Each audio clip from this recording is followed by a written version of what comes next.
Well, hello everyone, and welcome to another episode of Jason Statham Facebook. I'm Archie. And I'm Yuri. And today we have a very special guest bringing us a very special exclusive. Yeah, now, so they're a bit of a whistleblower, so they've asked to remain anonymous for this episode. No, I can be named. I'm Mac. Oh, okay then. Oh, Hi. Hi. Hello. Well, this is Mac. He's Sorry Yeah. if I am a little skittish. That's Yeah. fine. Yeah.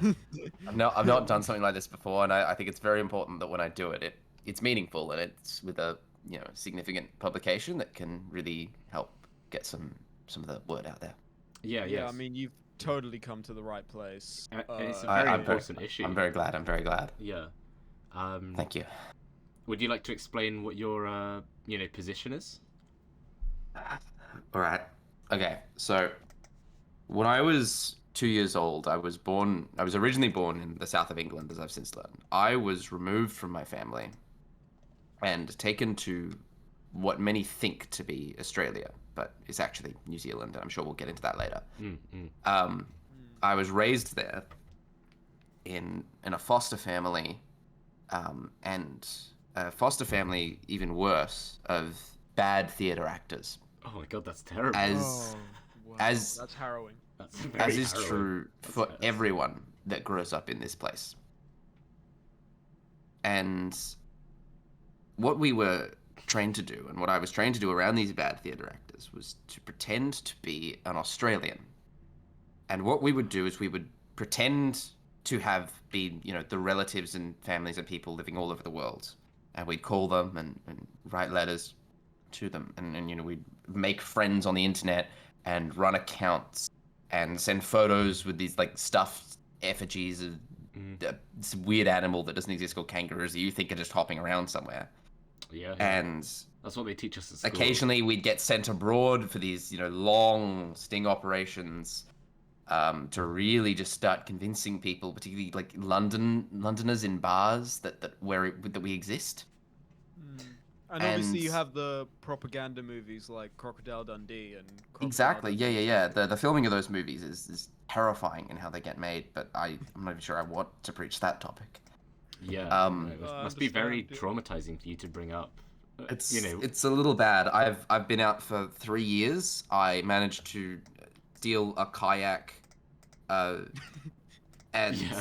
make my way down the Australian coast, to Uh-huh. the city of Christchurch and get on a flight to Lima, Peru. Oh, And okay. since then, Oh, that's yeah, 'cause that's they where I've have been able to a- escape to.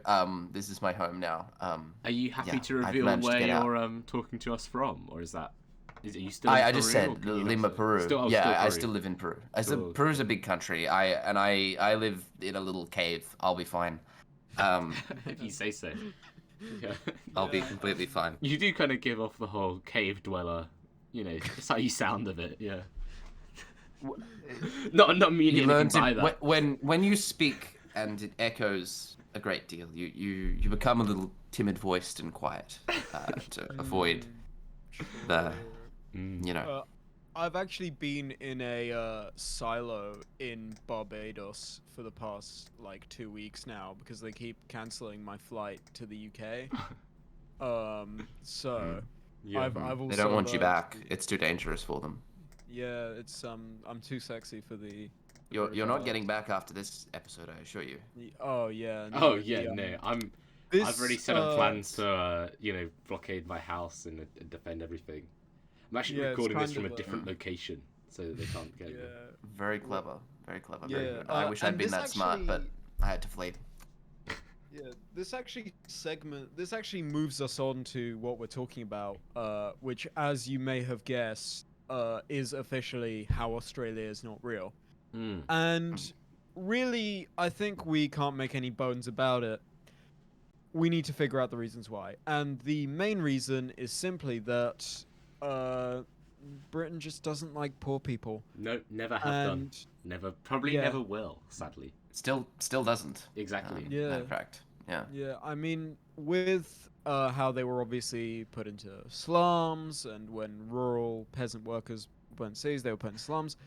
That obviously created a lot of crime just due to the fact that it was low job opportunities and things like that. But generally, it just meant that Britain had a lot of poor people, and Britain was pushing them to commit crimes, and they were putting them in prisons and stuff, and that was all kind of fun and games. And But- then when they were developing the New World's colonies in North America, just to extend on what you're saying, they had figured out this very useful system that they could just stick them on a boat and ship them away, and they'd never come back. Yeah. But then eventually, of course, the American Revolution came, and it made it impossible for Britain to ship poor people to America. So they needed a new strategy. A new solution to that problem. Yeah. It really just boiled down to where can we credibly ship poor people off to where they won't ever revolt against us and won't do anything against us. And a very brilliant mind, which because these records are so old, they've been scrubbed and put kind of all this stuff, so we don't really have a concrete name. But what a really cunning and very despicable member of Parliament suggested was pretty much all of them. Sorry. fact. God. And you know, he suggested, why don't we just make a place up? Which it's a lot like the principle of Occam's razor, where really the simplest solution turned out for them in their heads to be the best. In that we can just make a place up to send these poor Exactly. people.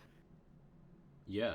And I'm sure everyone, or a significant amount of people listening to this, especially those from the Britain and the UK and everything, you all know that one sort of random relative that you've never really met that just kind of moved to, quote unquote Australia, but that is likely someone that's been abducted and sort of involved with this project, this fabrication. Yeah, like our friend Mac here, incidentally. Yeah, exactly. I know that was a cover story that was told to your relatives.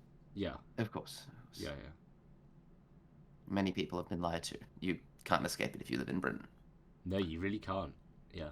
No, that's why I flew to Peru. Not many Australians here. How's Peru treating So many you? lies. It's all right. It's all right. Yeah. My cave is nice. I keep it clean. You ever go to like Machu Picchu or something? I do like to go hiking. It's quite pleasant. Ah, cool. We were allowed to go hiking in Australia, and it is quite nice, even though it doesn't look like anything like in the pictures. Oh, really? What's it like? Well, there's no desert. The desert's fabricated. It's just a bunch of sand they like smashed into the beach to extend it to make everyone think there's a desert. Ah, interesting. You've probably seen photos of New Zealand as well, and those are pretty accurate by all accounts. But if you ever visit, wherever you see the Great Sandy Desert or the Simpson Desert, as they're supposedly called, it's just a bunch of sand smashed into the beach long enough into New Zealand that you can't see New Zealand in the photographs. Ah, okay, interesting. It's all angles. Yeah. Angles. Smoke and All mirrors. angles and directions. Yeah. Interesting. Cool. So when you say, sorry, no, go ahead. I mean, it became like a massive conspiracy, like very, very big, because it was just so. It was kind of like a firecracker when someone suggested it, because it Do you kind want of me to explain how it happened? I'm actually going to get into that in a second. Okay, cool. And what it really came down to was, at the time, Captain James Cook, was sailing around that area.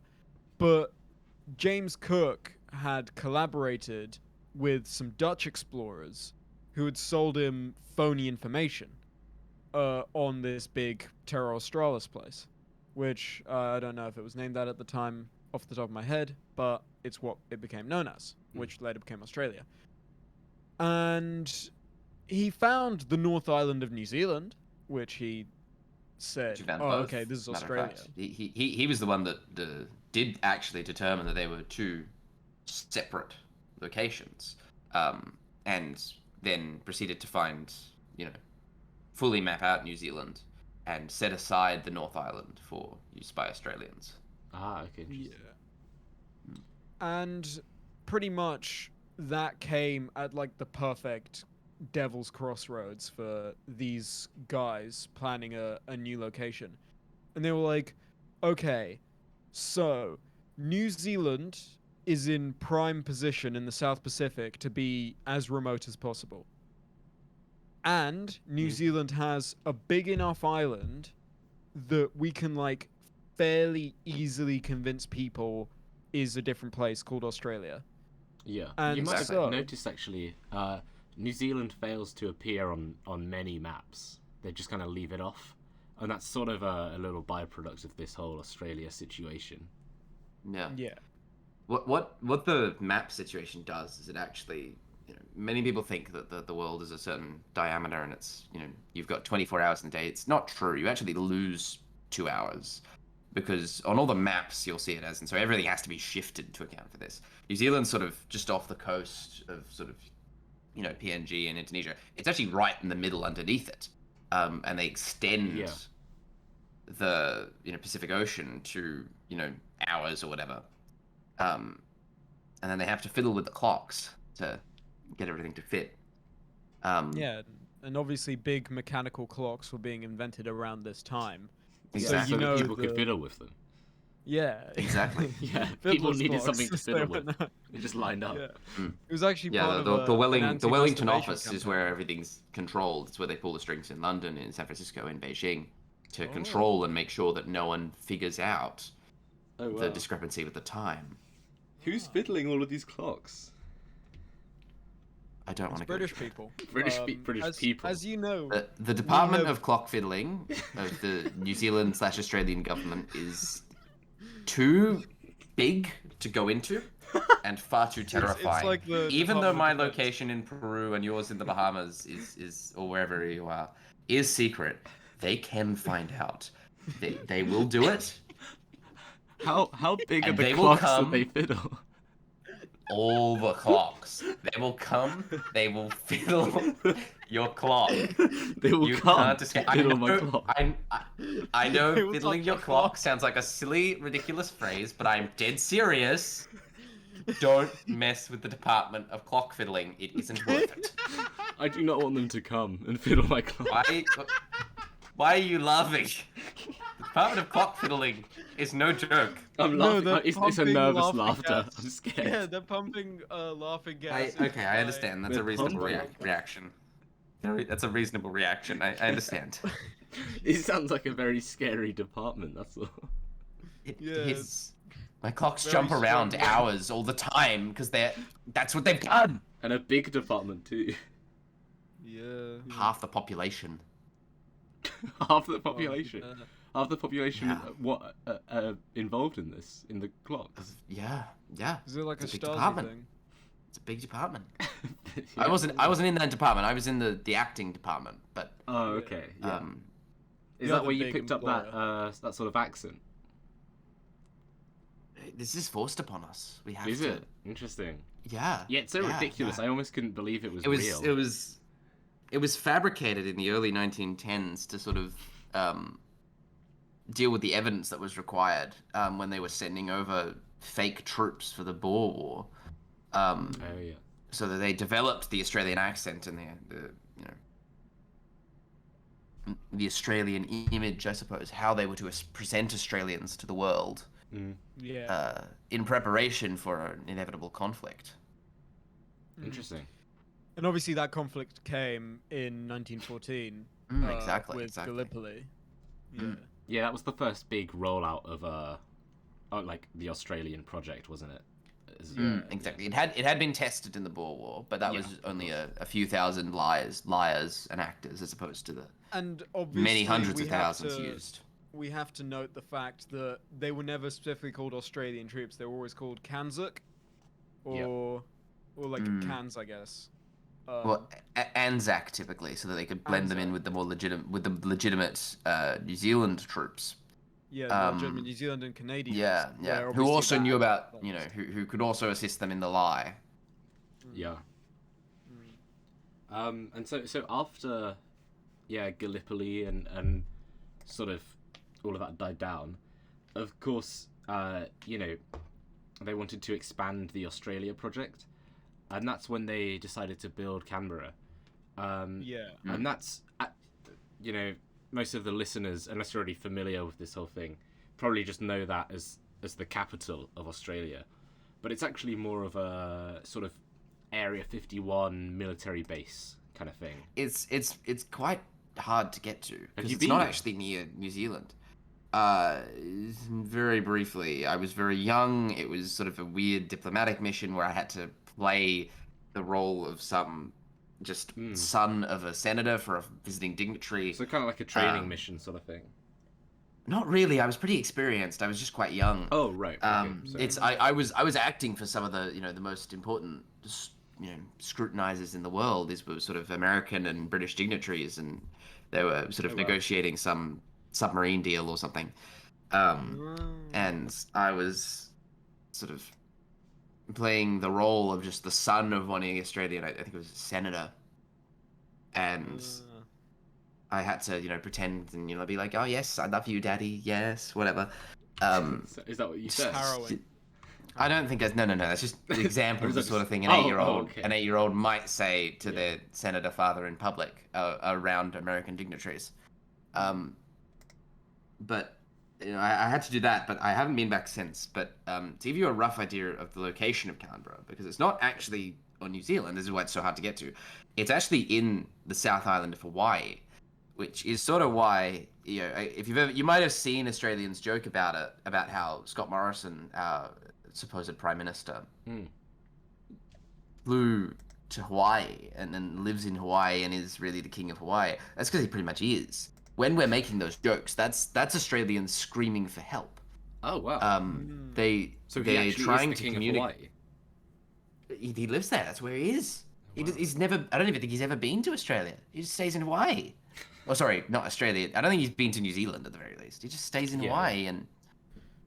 I mean, terrible. obviously, that leper colony in Hawaii, the reason it was quarantined off was so it could serve as like the main Australian kind of governing dignitary place. Yeah. Yeah. So it makes sense that he would live there. Yeah. There's actually a lot of islands. Many people know that the UK controls lots of islands all across the world, and a lot of those, of course, you're not allowed to access for. They come up with various reasons. That leper colony for one, but what even is leprosy? Fucking irrelevant ass disease. I know, right? It fell off. It's another conspiracy. We don't have time to get into it. It's just too deep. It's too deep. True. Yeah, it's too deep, like those clock fiddlers, man. No, the clock fiddlers are worse. They're worse than leprosy. Stop. Clock fiddlers are worse than leprosy. You don't understand the risk of the clock fiddlers.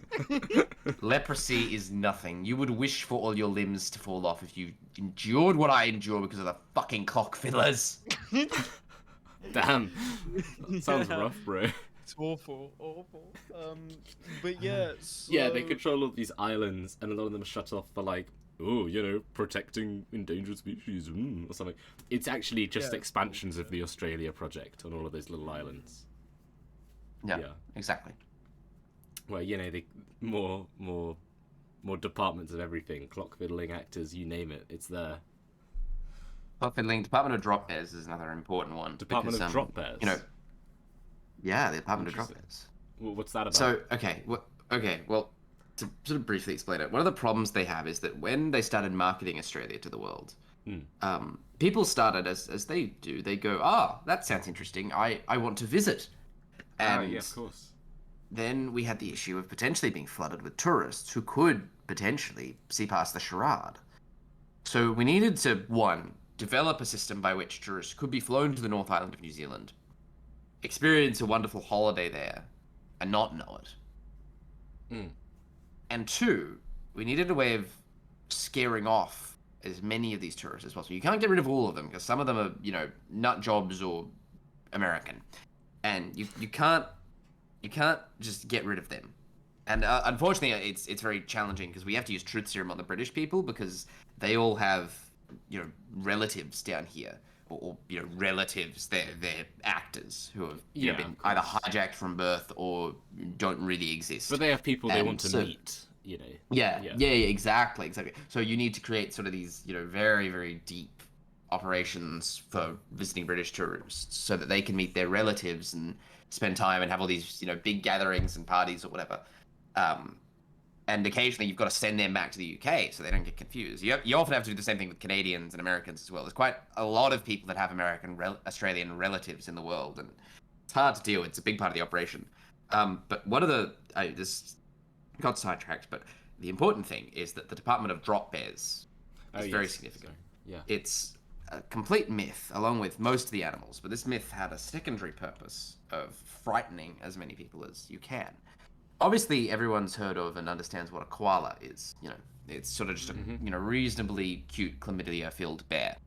Now, the drop bear is like a koala, or at least it supposedly looks like a koala, except that it has deadly sharp fangs. And it's not just filled with chlamydia, it's also filled with syphilis and gonorrhea. And the koala...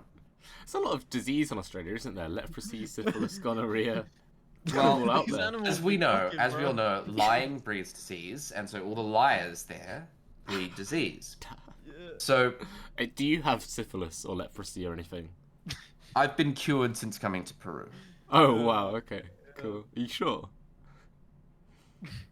I think so. I think so. Just checking. I will be, to be blunt, I haven't had it tested quite a long time, but You should go get tested. last time I was tested, about 2 years ago, I was totally fine. You should get tested again. That stuff's important. Yeah. I know. You've kickstarted my brain into doing stuff. Write that down. Write that down now. Yeah, I have written it down. It's written it. I don't need to write it down because please when do. you're Please trained write to be it an down. actor so hard. No, no. Write it down. Write it down. Get a notebook. Write it down Why now. are you harassing me like this? Write it down. Write it down. I want to hear you. I want to hear the sound of the pen on the paper. Write that down. Fuck. This feels like being back home. Are you doing it? I'm doing it. Do Write it. it down, bitch. Fucking write Doing that it. down. I'm Say when you've doing done it. Say when you've done it. Yeah, you done it? Yeah? Checked Yeah, you good? for You've done it? STIs. Yeah? Yeah? Keep going, keep going. I've done it. You've done it. Okay. done it. Yeah? Done it. Anyway, Done so it. yeah, as you were saying, drop bears. Yeah, drop bears. So they're riddled with gonorrhea and syphilis. Yeah, you said. Yeah. Anything else? Take Well, your time. No see- stress. No stress. I think They I'll trained. take over. They threaten these bears, and they threaten tourists with these bears, based on the fact that they will attract themselves to non-Australians. Which now the bears don't exist. This is ridiculous. Yeah. And they leap from trees and have a leaping radius of about 20 meters.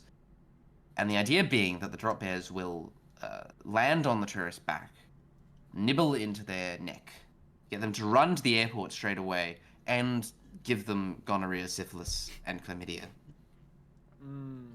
So is that an So that actual they threat? will die. Are these and- drop bears Yeah, real? they will die on the plane Oh my god. so that they cannot recount the information they may have gained. Now, the drop bears don't actually exist yet. They're trying to breed them out of a weird breed of some of the native wildlife, but unfortunately, since New Zealand doesn't have any mammals, it's quite difficult to breed a bear. So they've instead started experimenting with pretty sophisticated drone technology. If you think the Americans have the best drone technology in the world, you have not seen anything. The amount of astonishing stuff that's being concocted in the laboratories of the Department of Drop Bears in New Zealand is pretty terrifying. Yeah. But they are still, as of yet, not good enough to totally convince humans. So they've not gone. The drones haven't got into use, and the mutant experiments haven't really worked either. No. But it might happen someday, and that's the important part. So Should people we need to be be- aware that. Sorry, yeah, should we be worried that if it happens? Is that something that people Well, outside as long as you Australia don't visit think of? Australia, you should be fine, because anyone that goes will be killed before they can bring back the STIs. Okay, cool. And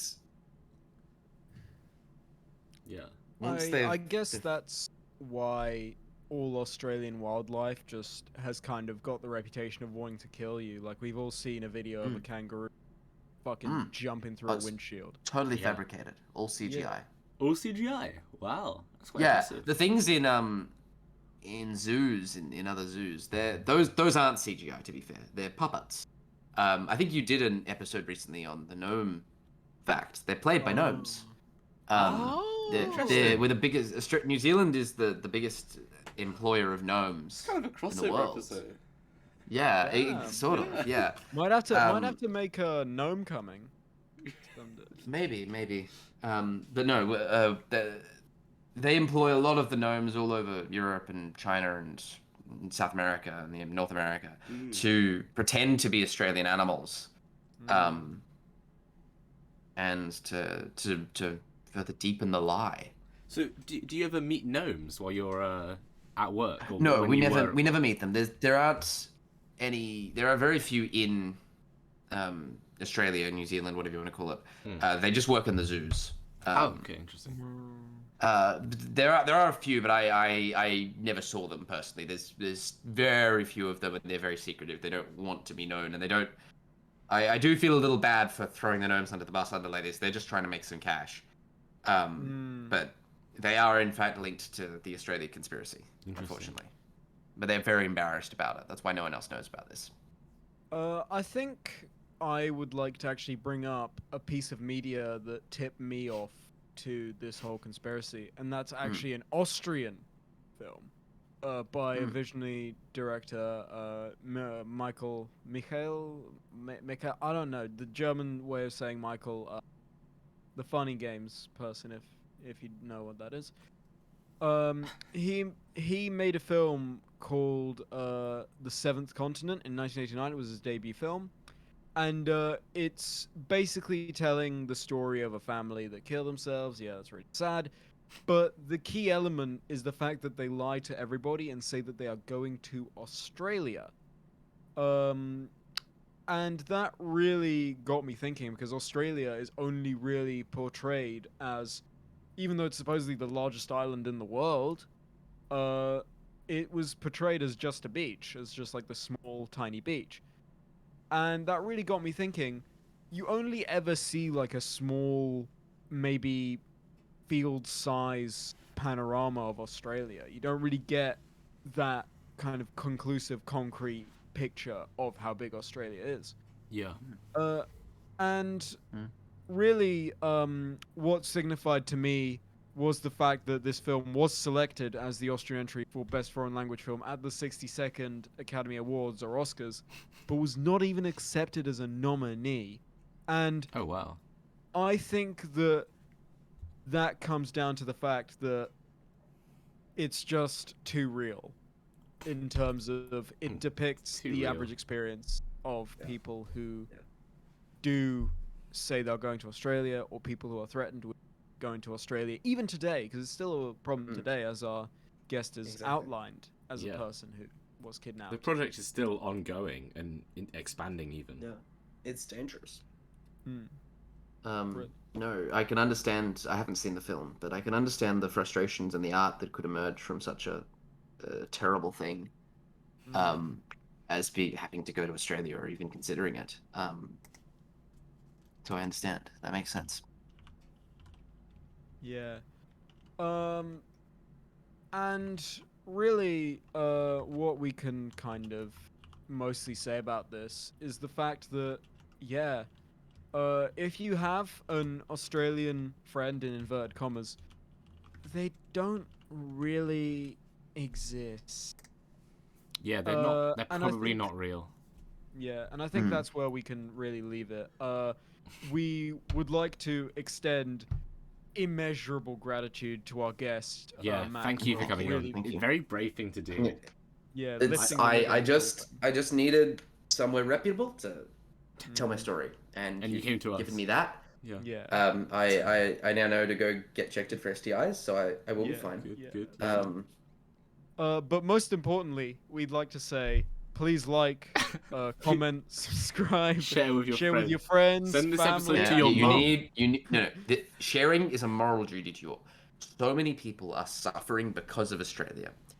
The clocks are getting fiddled. People are getting stolen. People are being lied to. Stop the fiddling. We need to stop the fear. We need to stop the fiddling. We need to stop the lies. Don't let and we can Australian only people do fiddle your that. clocks.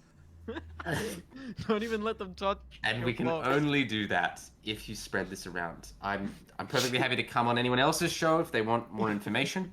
I might write a book one day, but we will do this, and we can break this, and we can break the lies for this. We can put an end In the to name this of those horrible... poor slaughtered British people. So true. So true. So true. So real. Very true. So real. Yeah. Anyway, So yeah, once again, like and subscribe. Thank you for. I feel share dirty this saying with your that. friends, family, and local government officials. Yeah. Thanks for Exactly. See watching you next another time. episode of Jason's podcast. Goodbye. Bye.